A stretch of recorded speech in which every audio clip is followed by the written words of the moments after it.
Assalamualaikum warahmatullahi wabarakatuh. Di sini kami dari kelompok 1 akan menerangkan atau menjelaskan terkait materi program gaji variabel.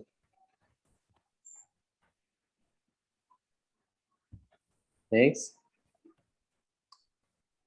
Itu yang pertama, pengertian gaji. Gaji dalam Dewan Perubahan Nasional yang juga mendefinisikan upah atau penerimaan sebagai imbalan dari pemberian kepada penerima kerja untuk suatu pekerjaan atau jasa yang dilakukan. Berfungsi sebagai jaminan kelangsungan hidup yang layak bagi kemanusiaan dan produksi. Dinyatakan atau dinilai dalam bentuk uang yang ditetapkan menurut suatu persetujuan. Gaji lebih banyak dipakai untuk pekerjaan yang sifatnya tetap atau pekerjaan yang mengikat, seperti pegawai bulanan, pegawai negeri, ataupun pegawai tetap. Pengertian upah dan gaji memiliki hakikat yang sama, yaitu kedua-duanya menyangkut balas jasa terhadap prestasi seorang. Pengertian gaji menurut para ahli antara lain sebagai berikut. Yang pertama, menurut Andre F. Sikula tahun 2007 halaman 119 dalam buku Manajemen Sumber Daya Manusia, gaji merupakan balas jasa dalam bentuk uang yang diterima karyawan sebagai konsekuensi dari statusnya sebagai seorang karyawan yang memberikan kontribusi dalam mencapai tujuan perusahaan.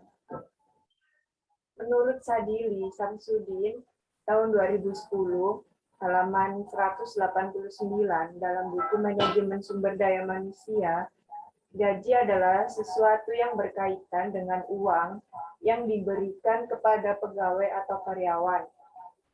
Yang terakhir menurut Rifai tahun 2009 halaman 360 mengatakan bahwa gaji merupakan balas jasa dalam bentuk uang yang diterima oleh karyawan sebagai konsekuensi dari kedudukan sebagai karyawan yang memberikan sumbangan dan pikiran dalam mencapai tujuan perusahaan.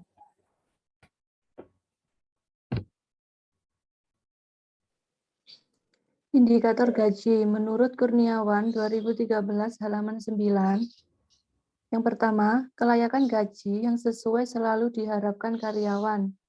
Yang kedua, motivasi kerja, perasaan yang muncul jika menerima gaji membuat karyawan lebih bersemangat untuk bekerja.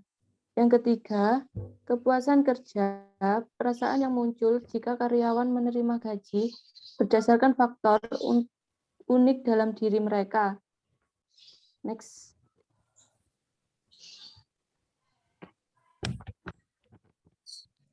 Faktor-faktor penentu dalam tingkatan gaji. Yang pertama adalah faktor permintaan dan penawaran tenaga kerja.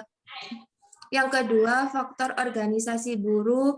Yang ketiga, faktor kemampuan untuk membayar. Yang keempat, faktor produktivitas kerja karyawan. Yang kelima, faktor biaya hidup. Yang keenam, faktor peraturan pemerintahan.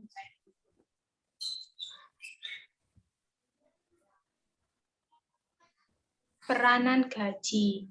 Menurut Purwono 2013, halaman 66, peranan gaji dapat ditinjau dari dua pihak, yaitu yang pertama, aspek pemberi gaji atau majikan.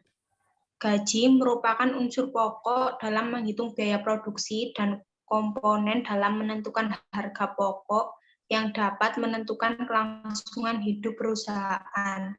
Apabila suatu perusahaan memberikan gaji terlalu tinggi, maka akan mengakibatkan harga pokok tinggi pula. Dan bila gaji yang diberikan terlalu rendah, akan mengakibatkan perusahaan kesulitan mencari tenaga kerja. Yang kedua, aspek penerima kerja. Gaji merupakan penghasilan yang diterima oleh seseorang dan digunakan untuk memenuhi kebutuhannya. Gaji bukanlah merupakan satu-satunya motivasi karyawan dalam berprestasi. Akan tetapi, gaji merupakan salah satu motivasi penting yang ikut mendorong karyawan untuk berprestasi. sehingga tinggi rendahnya gaji yang diberikan akan mempengaruhi kinerja dan kesetiaan karyawan.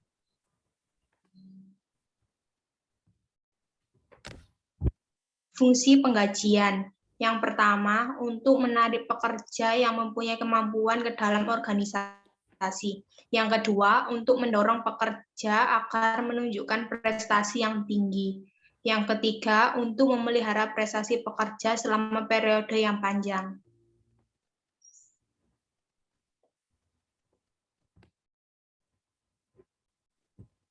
Tujuan penggajian. Yang pertama, ikatan kerjasama. Yang kedua, kepuasan kerja.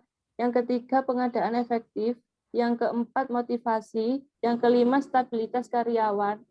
Yang keenam, disiplin. Yang ketujuh, pengaruh sertifikat guru. Yang kedelapan, pengaruh pemerintahan.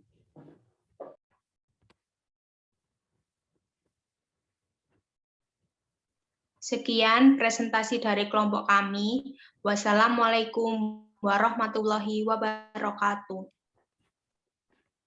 Waalaikumsalam warahmatullahi wabarakatuh.